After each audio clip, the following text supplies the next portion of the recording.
Do you want us to make a restart, Quentin? Yep, I think we can, Martin, work away. So just to welcome everybody. You might notice that those of you who joined us last time that Brona's not here to do a few welcome remarks. So you've got the substitute. I'll do it.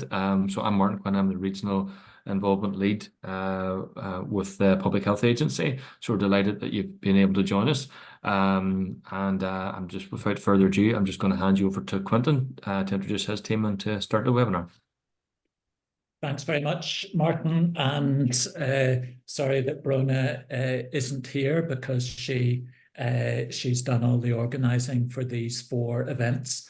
I'm sure many of you were at the first one last week when we talked about the new political environment and how we might choose to engage with the politicians at Stormont, their committees, their task forces, their projects and so on. So I hope you've all had a busy week following some of the pointers that we raised in the discussion about what is your message and how do you convey it in order to build support so that rational decisions can be made in terms of the improvements that those of us on the front line are obviously aware of. So today we're going to be looking at the guidelines, best practice and protocols across the 5 jurisdictions. And that could be quite lengthy. And it was interesting when we were doing the research on the different jurisdictions, they're all subtly different, but a lot of the same words are used. And that makes it quite difficult to sort out the wheat from the chaff and to get that to the heart of some of the discussions, and we'll be looking at that in the course of our presentation. We hope to make this fairly quick because it can be mind-numbingly detailed in terms of the same words being used in all jurisdictions, but with different interpretation or operational implementation. So we'll try and keep it simple so that the discussion in the second half can look at where we stand here in Northern Ireland and what sort of changes and improvements do we think would be appropriate, because we've all had lots of experience of engaging with our patients, service users, interested parties, and that generic term stakeholders, which covers all of the above. So there is legislation in each of the jurisdictions, and basically what it says, and Health in General has highlighted this word involve, that they must make arrangements, all NHS, health and social care bodies here obviously, must make arrangements to secure that individuals who are, or maybe that services are being or may be provided, are involved. So involvement is the word that is chosen in health generally, and that has led to PPI here in Northern Ireland. And that clash with information is one of the first points. Is it used to be the fact that information was enough, and you as the public body could provide information to users and potential users, but that's a one-way process. And the tendency over the last 30, 40 years has been to develop a two-way process so that there's listening involved in the process. And remember that some other sectors and bodies will use similar but different words. And we'll hear about empowerment, for example, which is the chosen word in Scotland. My colleague Peter McCall will be talking about that. And there are references to participation, to engagement, to consultation. In housing, for example, it's very much thou shalt consult tenants and people who live in the houses, when you're making changes or building new houses or adapting or updating them. So they've gone for the different wording. So just to sort of put a health warning in that. So in terms of what that means, how do you involve people and what do you involve them in? The legislations, plural, are clear that it usually involves planning. So it's about future services and service change. And that's obviously controversial when services are being withdrawn or merged and people are worried about the quality of service that they might be getting. And decisions about implementing service change. And that's where the plan, do, review triptych is quite useful. And that's one that is prominent on the engage section of the Public Health Agency's website. So the key in legislative terms, for those of you who've done our law of consultation course, is that the only one of these which is justiciable, is that horrible word, means the only one that you have a legal set of rules and procedures is consultation. So it's currently not possible to go to court and say, the law says I should have been involved and I wasn't. The law says I should have been allowed to participate. The law says I should be allowed to engage. The only one of those that is clearly laid out in common law, which is the legal judgments laid down by the various courts across the different jurisdictions and in the UK, ultimately by the Supreme Court, is consultation. So the formal consultation, usually 3 months, is the one that has strict rules that are constantly developing with the new technologies and the new best practices. So what is the outlook across the different parts of these islands? I'm going to hand over to my colleague, Cathy Graham, who will take us through the first section. Then Peter will do Scotland. I'll talk about the Republic a bit in terms of the other part of this island, which is interesting in terms of joint services that are being provided and cross-border issues and how the two protocols may be different. But firstly, Cathy. Thank you, Quentin, and good afternoon, everyone. It's lovely to be here with you today. So first of all, let's have a quick run through the main legislation in England. So as Quentin has already set out, the first piece of legislation is the National Health Service Act of 2006. As Quentin has already described, it is about making arrangements to secure that people are appropriately involved in the planning, proposals and decisions regarding NHS services. And we, as associates with the Consultation Institute, whenever we're working with clients, we always start off with a question: what is your statutory duty to consult? Because the first stage really is before consultation actually starts, and it's about how people are involved. And people will have, the legislation sets down that people should be involved, so they will have a legitimate expectation. But one thing that you do that in England, the NHS bodies have to consider their statutory duty, which is concerned when they're making a substantial change to services. Now, the legislation does not, well, quite unhelpfully, doesn't describe what substantial is. So each body has to determine that on its own. And in those cases, for a substantial variation in the provision of a service, then they must actually consult with the local authorities' Health Overview and Scrutiny Committee. So we know that in England, the statutory frameworks look quite different to Northern Ireland. So we have this nuance about the substantial variation. How do we define that, and what structure do we go to consult with? Then the other significant piece of legislation in England that I want to mention today is the Equality Act of 2010.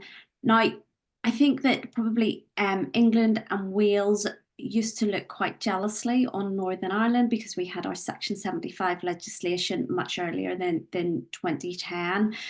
But I think it's probably also fair to say that the equality legislation in England and Wales has far surpassed what we have in Northern Ireland. So the first aspect of the Equality Act is due regard. So it's due regard of the elimination of harassment, victimisation and other prohibited conduct. It's about the enhancement of equality of opportunity between people with protected characteristics, and it's about fostering good relations between those with protected characteristics and those not sharing them. So under the Equality Act, we have 9 protected characteristics: age, disability, gender reassignment, marriage and civil partnerships, pregnancy and maternity, race, religion or belief, sex, and sexual orientation. So you can see they don't 100% map onto our Section 75 categories.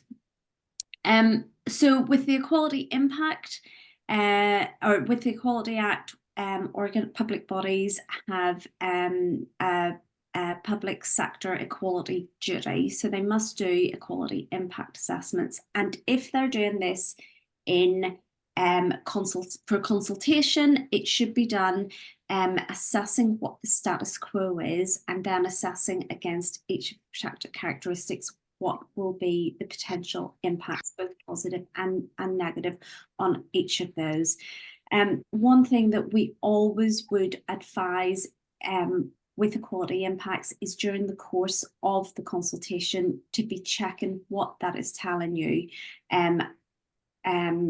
You know, have you got your equalities impact assessment right? You know, kind of keep on doing that feedback loop so that by the end of it, you have a really robust evidence-based equality impact assessment. And to bring things up to date, the NHS in England have I think it was in June 2022, published guidance working in partnership with people and communities. So if we look at that in a little bit more depth, this guidance supports NHS bodies in England to meet public involvement legal duties, and there is a new triple aim on these organisations. So the triple aim is of better health and well-being, improved quality of services, and sustainable use of resources. So what we have within this guidance is that people are at the centre of it. So it is statutory guidance, so the organisations must pay attention to it. It's not, you know, oh, guidance, this is something that we could do. They absolutely have to pay attention to it. So it's the starting with people in the centre, and then this kind of flower talks about, well, how do we start with people? How do we work with people, involve people? Quentin said at the start, you know, there is a plethora of terminology, some of it quite interchangeable, and we know that people will use engage, inform, involve at different points, but this guidance has definitions alongside each of these terms. So the guidance contains 10 principles, all centred on people. So they include that decision-making is centred on people and communities, that people are involved at every stage of the process, including feedback to tell them how they have actually influenced decisions. It's about building relationships. It's about working with community and voluntary sector. It's about understanding the communities in which you work in. And many of the 10 principles actually do map on to the standards and the charter of the Consultation Institute, you know, accessibility of information, and this learning It's about learning from what works. So within this, there are the 10 principles, and principle 8 is about how you work with people. One of those things is co-production, and next week we're going to explore co-production in much more depth. So this is kind of the current way of working in England. And if we have a look to Wales, and what I would say is that Wales's legislation and policy agenda is perhaps even more progressed than England. So we have the NHS Wales Act, which again is about the involvement and consultation. And part 12 of that is the provision. But then if we think about the Health and Social Care Act, so it is much more recent, and it came into force just it'll be a year next month. It came into force in April 2023 under the 2023 guidance, and its aim is to actually bodies in Wales. It's created a duty of candour, but very importantly, its aim is to amplify the voices of people and of communities. And what it did was it created a new regional body called CLICE, but that abolished the community health councils, so their roles and responsibilities have been taken over by this regional body called CLICE.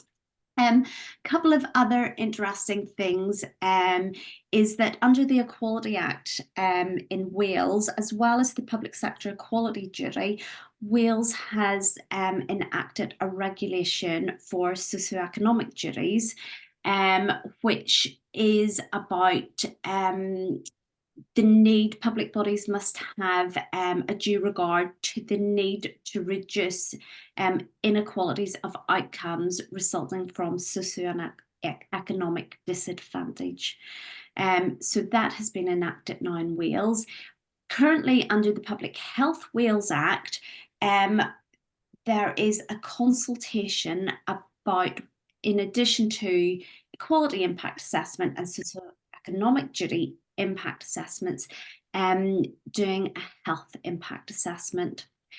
So that is being consulted on at the minute, and there may be then a regulation to enact that.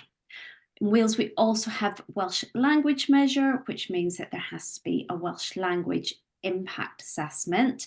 And there has been a recent really interesting case, and it was about the opening of a new English medium school in Wales. And so it was brought to judicial review because it was felt that this would have a negative impact on the Welsh language, because those parents that would normally choose a Welsh medium school to send their children to are, of course, rather than going to a very dated school with fewer facilities, are going to go to this all singing, all dancing, brand new English medium school. So that judgment was upheld. And then sort of looked upon with much jealousy from like lots of different countries in Europe is the Wellbeing and Future Generations Act. So I'm going to talk about that in a little bit more detail, just to give you a bit of an oversight. And then we also have national principles for engagement in Wales. But if we just look at the kind of main concepts that kind of this legislation promotes, is involvement is actually one of the 5 ways of working in the Wellbeing of Future Generations Act. And the Future Generations Act has set up a commissioner to promote and secure the 5 ways of working.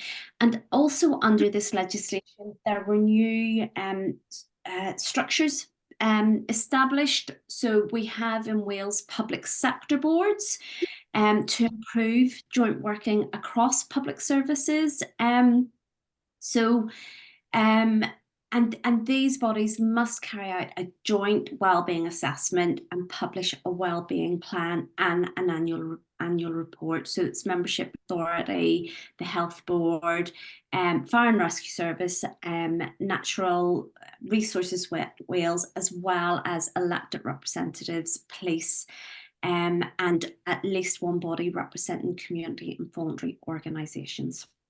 So we also have involvement as a key term, and in Wales, the statutory guidance puts a very clear emphasis on continuous engagement, so how that process of continuous engagement is done. And we know that statutory consultation is a point in time within continuous engagement. But co-production, originally, that was derived from the Social Services and Wellbeing Act in Wales, and it was initially about how people were involved and how they co-produced their own personal care plans. So that's how it kind of came about in Wales. But if we also, within Social Services and Wellbeing Act, we saw the establishment of another structure, which are the regional partnership boards. So their goal is about improving the wellbeing of the population, and how health and care services are delivered. And very importantly, they must demonstrate citizen engagement and co-production. So that's a really key point, that we have that enshrined in Wales. So if we move on and do a quick whistle-stop tour, these national principles for public engagement in Wales, they are quite old, but they are really good principles. They're solid, they're common sense. And again, we could see these reflected in the Consultations Institute's own standards. You know, it's about accessible information, it's about timely engagement, it is about working with other people that can influence the process, that there is feedback and that we do learn. So we can see these principles have been reflected in legislation that has since, and guidance that has since been drafted. So turning to the well-being of future generations. So it is about how public bodies think in the long term. They work better with people and communities and with one another, and they look to prevent problems, taking a much more joined up approach. So they set out 7 well-being goals, and they are to work in they have 5 ways of working, and we see that involvement and collaboration are 2 of those ways of working. So they collaborate with other peoples, and they involve the people with whom their decisions are going to impact and influence, in order to have a prosperous Wales, a resilient Wales, a more equal Wales, etc. So the 7 ways of working will deliver these 7 wellbeing goals. And as I mentioned, these are overseen by a commission. So this is quite coveted legislation, and the commissioner does travel the world talking about the difference it's made, and it is about how small differences can make a big impact as well. So I'm going to draw breath now and hand over to Peter.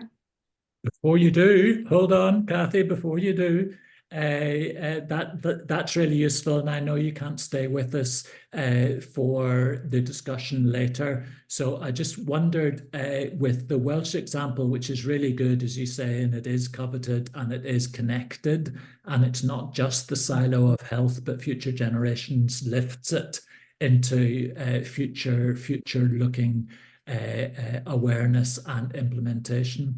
Given that it's all been going for a few years, is there any work being done that you're aware of on impact because that's what people, I think, are really keen on now, both customers, consumers, users, but also practitioners. Are we making a difference?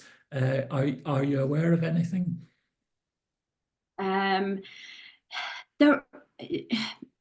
there are some things that are happening, some things that I have witnessed that where the intent, is there, absolutely, certainly the intent, and more instruments by Welsh Government to make sure that this stuff is happening.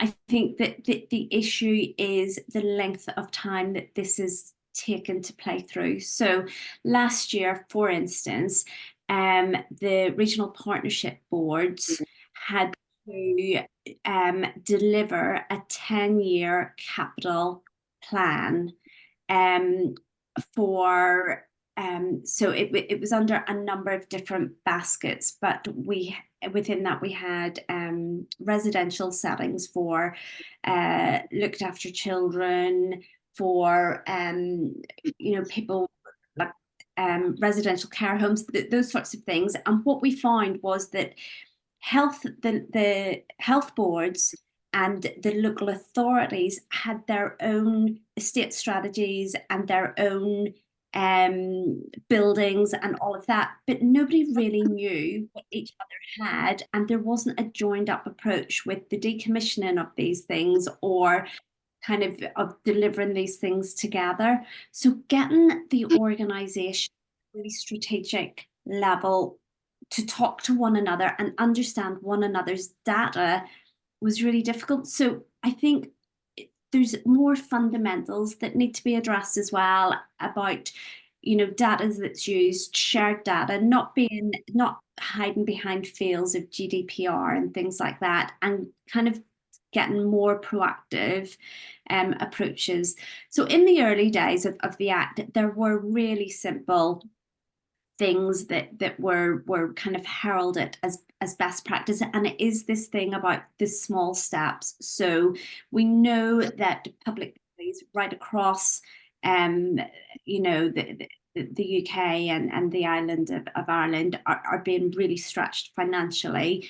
And we know that people complain about streetlights not working, grass verges not being cut, things like that. So so an example that really sticks in my mind is that instead of cutting grass verges, public bodies were encouraged to sow wildflowers. So made a much more attractive environment. It was better for the environment, supported the population of bees, all of that. But it was a small step that ticked off many of the different, that was a step towards a number of the different goals. Sorry, that was a really long answer. Maybe didn't address the question.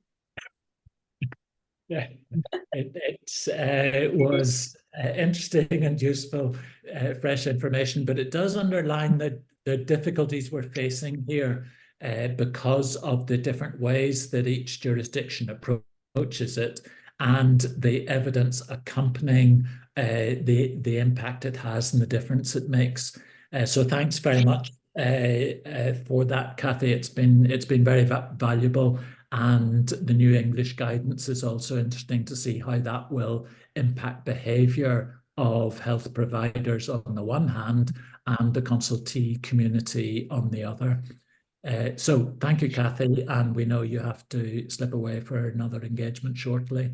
And that gives us... Sorry, just on the co-production thing, some of the organisations have really grasped it more than others. So there is a lot of really interesting work in Wales done there. So I think, and it's about so continuous engagement is really important, but it's avoiding the engagement fatigue. And some organisations have grasped that nettle better than others. So I think that is something that's worth drawing upon and looking at further.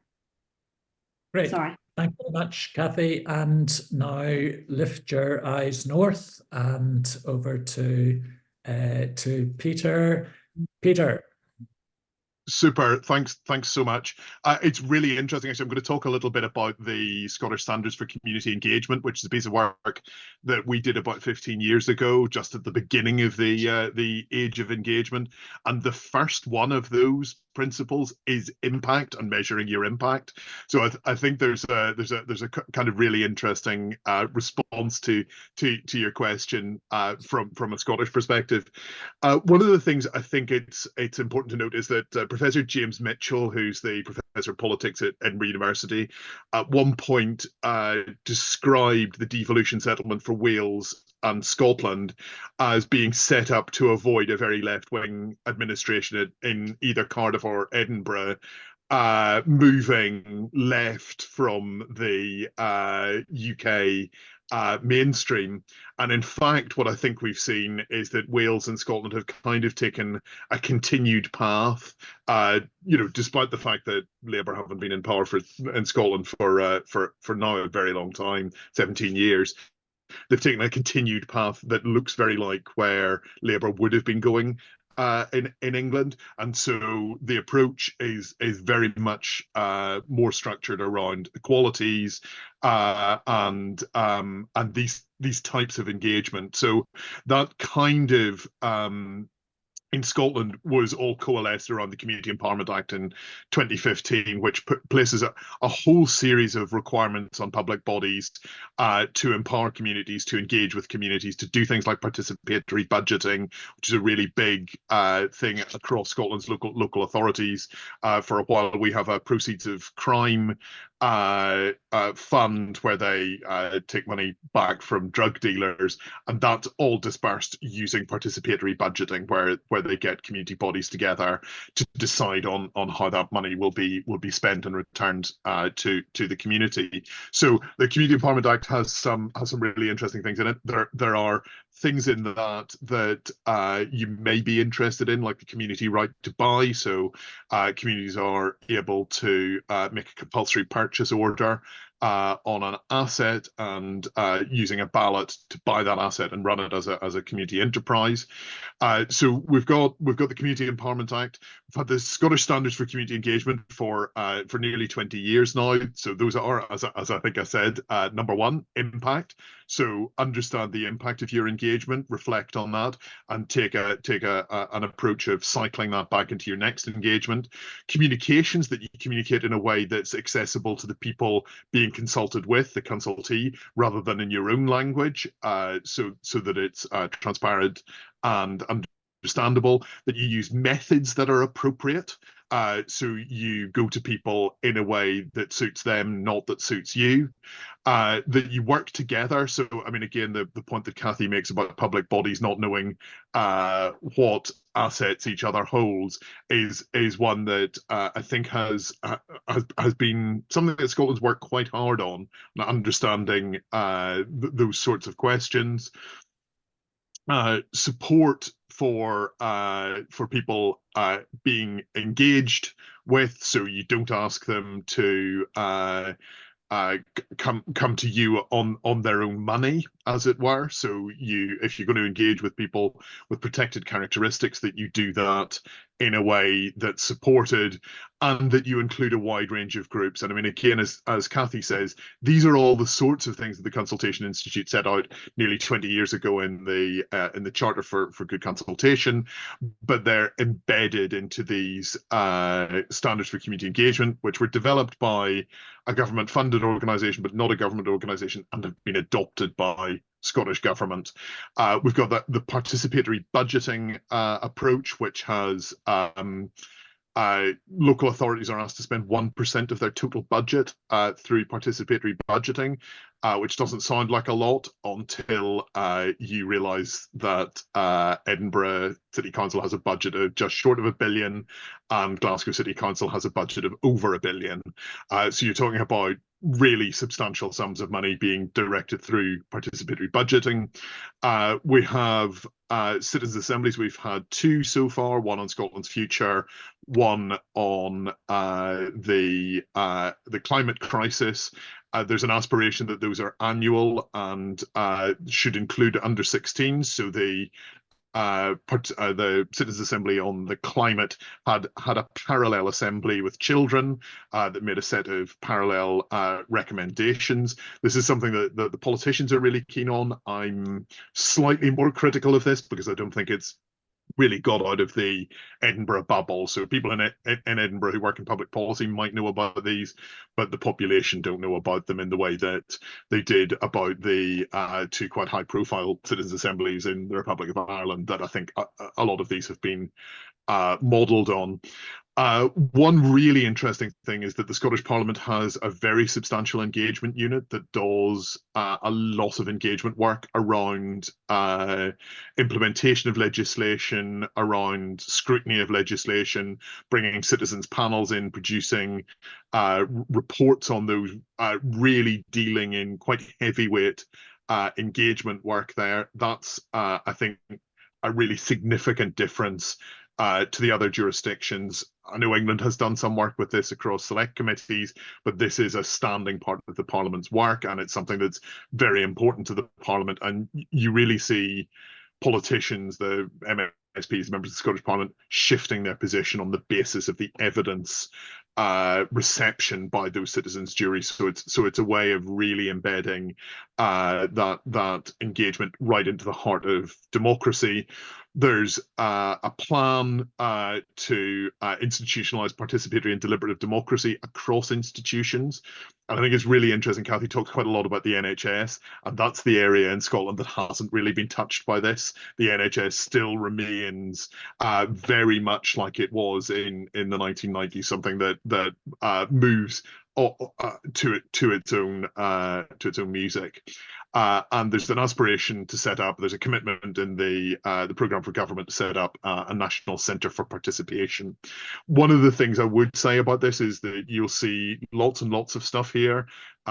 Just looking at the slide, you see the word empowerment, engagement, participation. You do not see the word consultation, and that is very much the Scottish approach. So it's been very much about I see these approaches being like a funnel, and it's very much about the top end of the funnel. It's about trying to get things tested before you get them to the point of consultation, and then once they get to consultation, unless they're very contentious, you've rubbed a lot of the edges off them, and you've got to a point where you're not getting the high levels of opposition.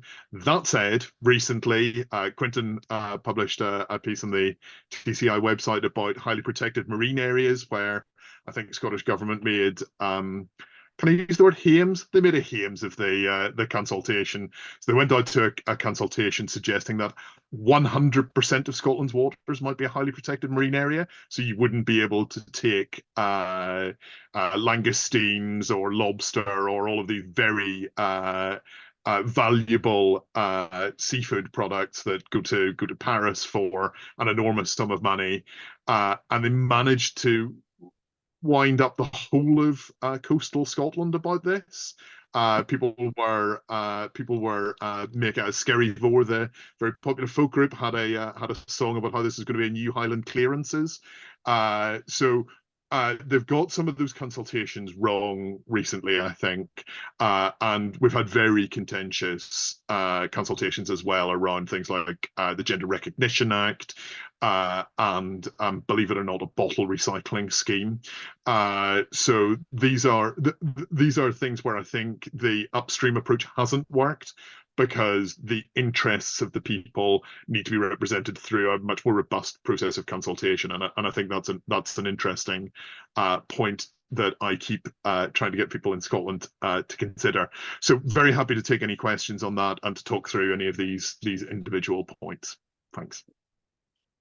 Great, thanks very much, Peter. You just stopped short of our minds being numbed by all those words and examples, which are good. But I've found in preparing for this that there's a lot of material we don't yet have, particularly on the impact assessments and the evaluations of what have these changes actually achieved on the ground, and are they just rearranging things, or are they responding to the fashions of the day, like citizens' assemblies? And we have the example this week of the referendums in the South prepared by citizens' assemblies on updating the constitution in its reference to women and the family. and yet it didn't turn into a vote in favour. So there is a question mark there about the approach of the Citizens' Assembly and its implementation, just as there are question marks over lots of the empowerment agenda, the involvement, the participation, and so forth. So let me just move on quickly to the South.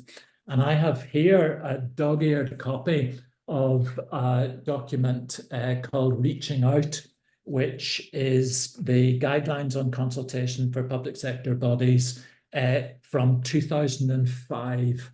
Now, I'm very proud of this document because in the early phases of the Consultation Institute, we advised the government in the South about how to do it. And it's a really good document as a result, of course, because they took the advice, they built in the safeguards for good consultation.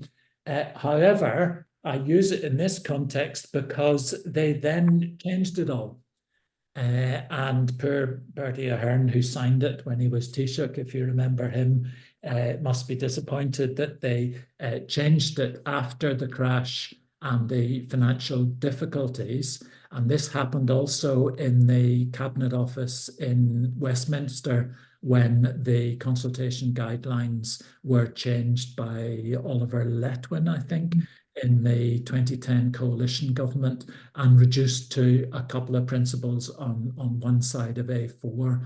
So that's a note of caution about the progress that we're making. And I think we're right to see the progress in Wales and Scotland in particular, but please don't assume that it can't be swept away, because what then happened from the Department of Public Expenditure and Reform in the South in 2016, after the crash, when there was a wave of we need to make decisions and there isn't time to involve, consult, empower, cause participation amongst the citizens. We need to have speedier processes. So they changed into 3 principles. And I know I am a pedant on the use of the English language, but this is not a principle. You know, a principle might be transparency, openness, respect, maximum engagement, accessibility. Those are principles. But this worthy, but worthy principle, it doesn't fit in my sense, because you're trying to achieve better outcomes. Great, we can buy into that, but also greater understanding by all involved. Now, is that an afterthought? Is it central to the genuineness of it? So it doesn't lead to easy implementation. And likewise, principles 2 and 3 are hardly principles, but they are unobjectionable in terms of the suggested direction of travel. So I leave those there as an example of change over time, not always better change. Just as we've seen, there are good changes, I think we would all agree, in the Scottish and Wales and hopefully the English NHS guidance cases. So the question for us in this discussion, and for those of us who work here in the health and social care system or closely with it, what does it all mean for us? Can we match ourselves against the other jurisdictions? Have we learnt from the work that the PPI unit in the Health Promotion Agency has been doing for a decade now? Can we push for reform now that we have our politicians back in place? If so, what reforms would we want to see? What do we think can be achieved, and how, and who should do it? So, who's going to kick us off in this discussion? If you want to either put your written comments in the chat, and Peter and I will try to add value to them, or if you want to wave a hand and I'll give you the floor.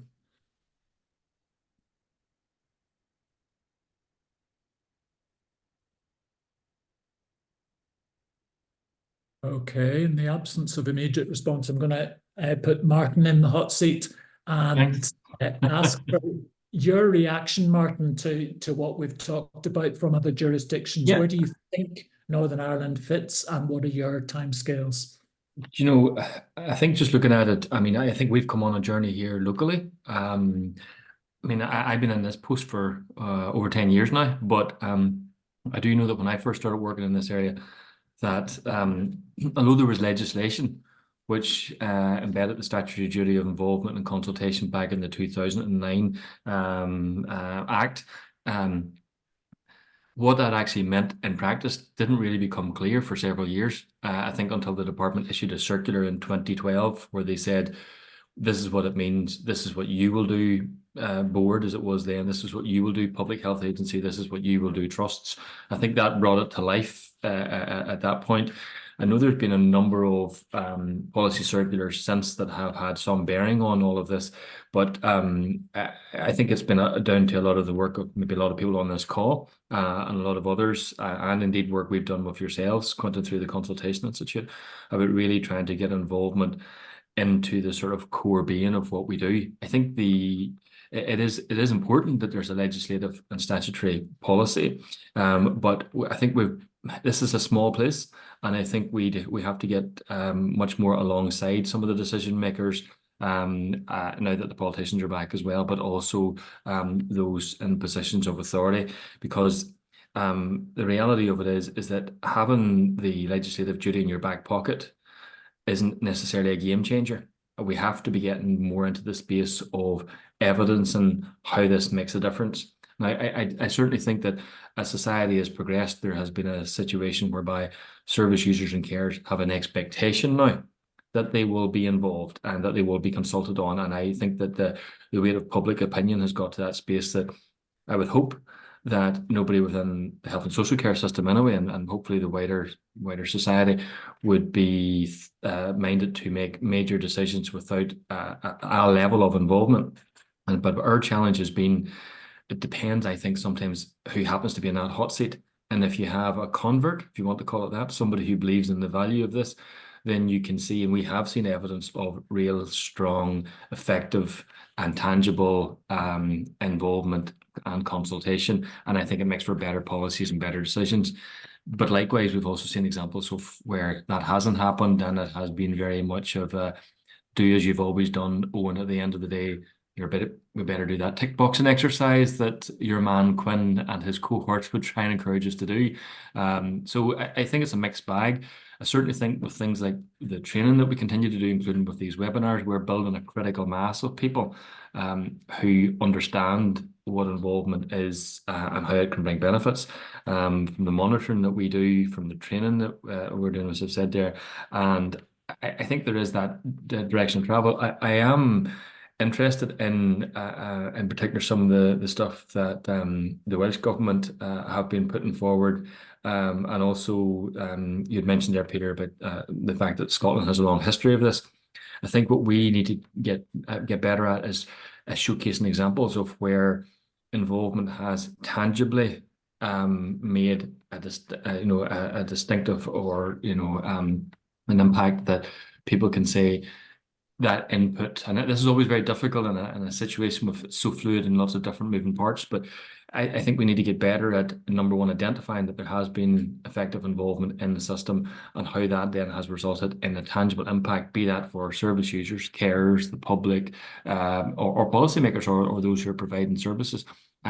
We have some examples, but I think maybe here we're not particularly good at sharing them. We're trying to encourage people to do that. And I just wondered, Peter, in terms of the National Centre for Participation that you mentioned, are they good at collating those examples of good practice and sharing them and disseminating them and encouraging others? Because, I mean, we don't really have a centre for that as such. We have the Engage website, which we would, but it's entirely voluntary. We can't compel people to put stuff on it, but we'd love to see more good practice examples going on there. So mixed bag for us.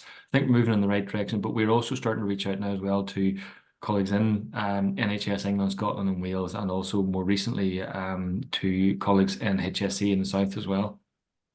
Great, thanks, Martin. I'll come to Peter to answer some of those questions. and then I'll come to Justin, who's raised his hand, and I might ask Kira to talk more about her proposal for a Future Generations Act in Northern Ireland from her experience. So Peter first, then Justin. First of all, it's worth saying that Scotland's also working on a Future Generations Commissioner, so there will be an act in Scotland like that. We expect probably early in the next Parliament. The Centre for Participation doesn't exist yet. We do have a participation unit in the Scottish Government. I think it's a formalising of that, and they are pretty good at gathering these examples. They did a lot of work on participatory budgeting, on sharing experience there between local authorities and helping people to understand what was going on. One of the big problems of this, I think, is, and I mean, I think, Quentin, were you involved in the Monklands work? Yes. So, I mean, there's a proposal in Scotland to close a hospital at Monklands, and it resulted in an absolutely massive furore because the health board completely mismanaged it. And it's the example I point to because TCI with others was able to put that to bed. We're able to get the stakeholders round the table and get a decision made. And the problem with good consultation and good participation is that you don't notice it. It's like cycling with the wind at your back. It's great fun, but you don't realize what it would be like to do it the other way. And I think that part of what we need to do is look at the examples of where it goes really badly wrong. And very often where it goes really badly wrong is because there hasn't been an open-mindedness towards public opinion. I'm dealing with a case in Renfrewshire at the moment where they built a school that was half the size it was meant to be. And the community jumped up and down and told them that. And they issued members of the community with cease and desist orders for doing that. Which is exactly the wrong thing to do. And the result is everybody is now totally furious with them. But the problem is that we plan new schools all the time. And if they're undersized and somebody says they're undersized and you take that on board, you don't see that was an example of great practice. So in some ways, there's a difficulty about good participation and good engagement, which is that it's not always really obvious. What it does do is stop you going off a cliff. I think it's a really interesting point, and not to take up any more time. I think that we quite often are, we end up with the sort of judicial review type examples, and unfortunately, that's, as you said, that's where it's gone wrong to a certain extent, and a lot of the other stuff where there's been effective and meaningful engagement, and then positive consultation. We're not even recognizing it as good practice, so we're not reporting on it because it doesn't grab the headlines, and I think there's something we need to get better at doing. Great, thanks for that interchange. Justin, you had your hand up. Right, well, I'm Justin, I'm a public member. I'm also one of the ones that sits on the NHIR review panel, so I look at public stuff all the time. And one of my big things, and you mentioned it on here, is making it plain and making it easy.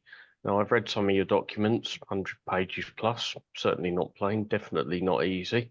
Even when you do the shorter abbreviated ones, 40 pages, still not plain. For me, it's easy, but for some people, it would really sort of like struggle. So what I would suggest doing is bring it down into compartments, what you're really trying to deal with first in some sort of priority, then move on to the next lot, rather than with one big wallop. Here's 50 items for you to get through. Just pick your top 10, and then you work your way down and that sort of thing. Firstly, because of the ease of it.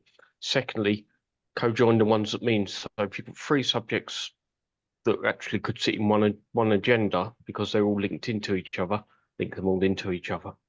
And ask for a member of public to look through the sort of quick thing and say, look, can you come up with a simple suggestion? Because quite often, I've met reviews and you can tell when there's been no public involvement because they're absolutely atrocious. Ask a member of public to look at it and say, look, do you think something can be done with this to make it more readable for everyone else? Great. No, I think that's a great example, Justin, because we are managers and activists in various forms. we tend to fall into jargon, speed, acronyms, and we must remember to whom we're talking and how we do it. Sometimes it's not in writing and it's best done orally. Some people are better physically in the room, some are better electronically. And so we need to be clear about the methodologies we use and also how we make sure that we're listening to people in the right way. So all good points. Now, can I go to Kira? You lauded the Future Generations Act. Have you any experience of it as to lead you to want one here? Well, just from listening today, Quentin, to me, that's the absolute gold standard, isn't it? Within Northern Ireland, we are currently going through a process of the integrated care systems and area integrated boards. But if we had an act that actually, had in legislation about how we should all work together, from health through to community and voluntary councils, etc., it would just make that much more robust in terms of governance and accountability. And just to pick up on the last point made about accessibility, I was involved in a piece of work. I'm a speech and language therapist by background, and I thought I had a good idea about how you make information easy read. And I had a go at it. It was a consultation questionnaire for residents in care homes.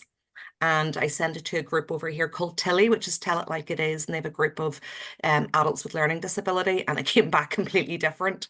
And I think that was a real solitary lesson for me and for us all, that, even putting things through easy read and, these sort of systems and algorithms that can do that, we need to be really mindful of what accessible information is in the broad sense. And in terms of Martin's point about outcomes and collecting examples, I think there's loads of great examples out there. Certainly in Northern Ireland, we do use, the outcome-based accountability, looking at quintuple aims, and great work around quality improvement as well. So it's about trying to get them together, isn't it, to showcase those really great examples.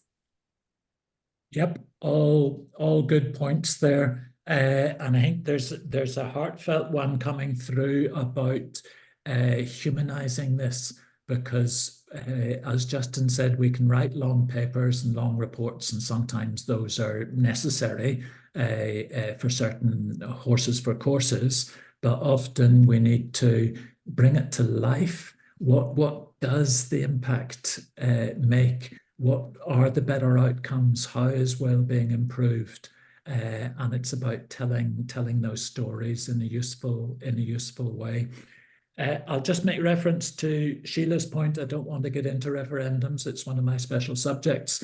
And in the last minute, we're not going to do it. But she does make the point that it was the government that filed up in the South on the referendum, not the Citizens' Assembly that recommended it. Just as, and I remind you of the referendum 5 years ago on reducing the age of the presidential candidates, it's still 35 years old you've got to be in order to be a candidate. And the Citizens' Assembly said this is nonsense. If you can vote at 18 in the South, you should certainly be able to run for office, and the voters will decide whether you should get it. But that was booted out by the electorate. And the danger this time is the harm it does to the concept of the Citizens' Assembly if this is seen to weaken the process rather than look at the analysis, as Sheila did in her written comment, as to why it happened. So I'm going to wrap it up there. We've had some great inputs. Thanks, the absent Kathy and Peter. Thanks, Martin, and thanks for those who contributed in writing and orally. It's been really, really useful.